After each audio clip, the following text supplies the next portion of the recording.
Explosive, magnetic, misunderstood, OBJ wasn't just a football player. He was a phenomenon. From one of the greatest catches in NFL history to battling devastating injuries and media scrutiny, Odell Beckham's story is anything but ordinary. So how good was Odell Beckham Jr. actually? Let's go back to the beginning. Odell Cornelius Beckham Jr. was born on November 5, 1992, in Baton Rouge, Louisiana. His path to athletic greatness seemed almost destined. His mother, Heather Van Norman, was a six-time All-American track star at LSU. His father, Odell Beckham Sr., was a running back at the same university. Greatness was literally in his blood.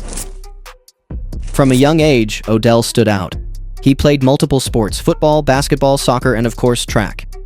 But it was football where his unique blend of agility, coordination, and raw athleticism truly shined. At Isidore Newman School in New Orleans, the same high school that produced the Mannings, OBJ racked up over 1,000 receiving yards in back-to-back seasons. His highlight reels from high school looked like something out of a video game. It was clear, this kid was different. Rated as a 4-star recruit, Beckham committed to LSU, his parents' alma mater. From the jump, he made an impact. Deep down the middle of the field, Beckham makes the catch. As a freshman in 2011, he started 9 games and caught 41 passes.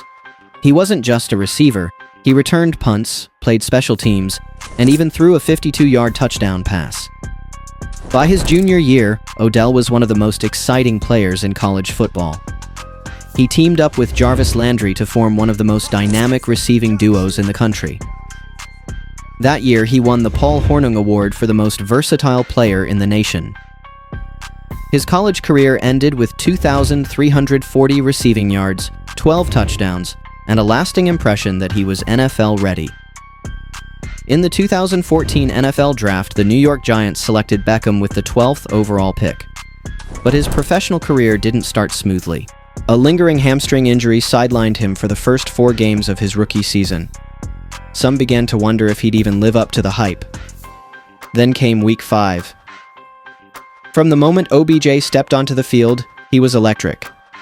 In just 12 games, he posted 91 receptions, 1,305 yards, and 12 touchdowns. He was named Offensive Rookie of the Year, but it was Week 12 against the Dallas Cowboys that changed everything. Manning's going to heave one. There's a flag. Beckham, a one-handed catch.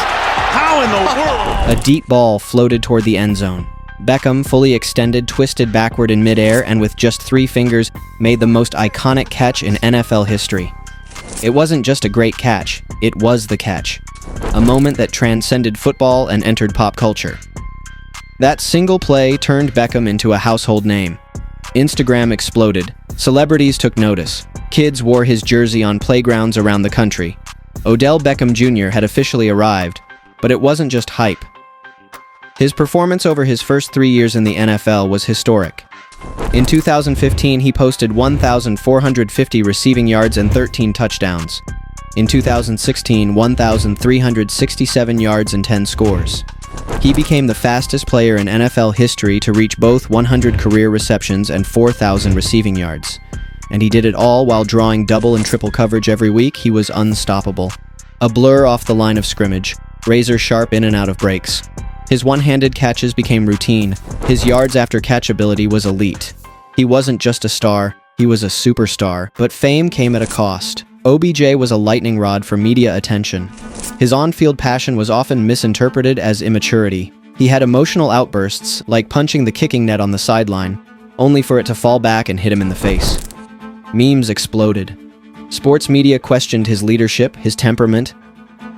Then came the infamous Josh Norman game. In a 2015 clash with the Carolina Panthers, Beckham and Norman clashed all game long. The matchup turned physical and nasty. OBJ was flagged multiple times and later suspended a game.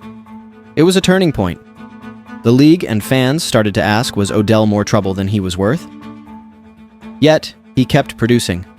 Even when Eli Manning's play began to decline, Beckham was a consistent bright spot. He made the Giants relevant. He filled stadiums. He sold jerseys. But the pressure mounted. In 2017, Beckham suffered a devastating ankle injury in Week 5 that ended his season. It was his first major setback. He worked tirelessly to rehab and in 2018 returned with another 1,000-yard campaign. But tensions with the Giants' front office grew. He gave a controversial ESPN interview questioning the team's direction. How come we can't throw the ball for more than 20 yards? How come we don't attempt or try to throw the ball for more than 20 yards? Trade rumors swirled. Then it happened. In March 2019, the Giants traded Odell Beckham Jr. to the Cleveland Browns. It shocked the NFL world. The Browns, now armed with Baker Mayfield, Jarvis Landry, and OBJ, were dubbed the next Super Bowl sleeper. But the dream never materialized. Injuries, chemistry issues, coaching changes. OBJ's numbers declined. In 2019, he managed over 1,000 yards, but it didn't feel the same. The explosiveness was still there, but something was missing. The Browns struggled, and so did Odell. Then in 2020, disaster struck again. A torn ACL ended his season in Week 7, and when the Browns made a playoff run without him, people started to ask if they were actually better off without OBJ. It was the darkest period of his career. By 2021, the relationship between Beckham and the Browns was fractured. His father posted a video on social media showing times when Baker Mayfield missed wide-open throws to Odell. It went viral. Days later, OBJ was released. Once again, Beckham found himself at a crossroads. Then came the Rams. In November 2021, Odell signed with the Los Angeles Rams, a fresh start, a championship-caliber team, and for the first time in years, it looked like he was having fun again. Here's one for Beckham. Got him. Touchdown, Odell Beckham. Beckham caught 5 touchdowns in 8 games with LA. He was key in their playoff run, and in Super Bowl 56, he scored the game's first touchdown. Odell Beckham Jr. was on his way to a potential Super Bowl MVP performance. Then, in the second quarter, it happened. He tore his ACL, again.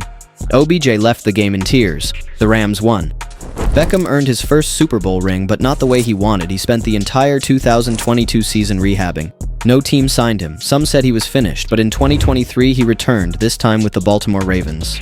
Paired with Lamar Jackson, Beckham provided veteran leadership and flashes of his old brilliance. He wasn't the same player he once was, but the passion, the work ethic, the hands, they were still there. Then in 2024, the Miami Dolphins took a chance. Beckham joined the high-octane offense led by Tua Tagovailoa and Tyreek Hill, bringing veteran leadership and playoff experience to a young, explosive team. While he was no longer the focal point, his precise route running and ability to make clutch plays turned him into a valuable asset in third down and red zone situations. Now in 2025, Odell Beckham Jr. remains unsigned heading into the offseason, but he's not retired. He's made it clear through interviews and social media that he's staying ready, training rigorously, and waiting for the right opportunity.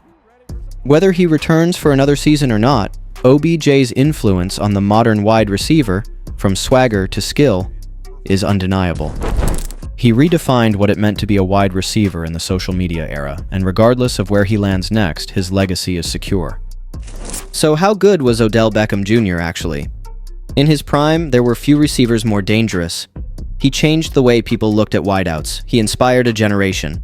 From the catch to the Super Bowl, OBJ's journey is one of raw talent, perseverance, and redemption. Odell Beckham Jr. wasn't just a wide receiver. He was a moment, a wave, a story, and that's how good OBJ actually was. If you enjoyed this video, make sure to like, subscribe, and check out our deep dive on another NFL superstar. You won't want to miss it.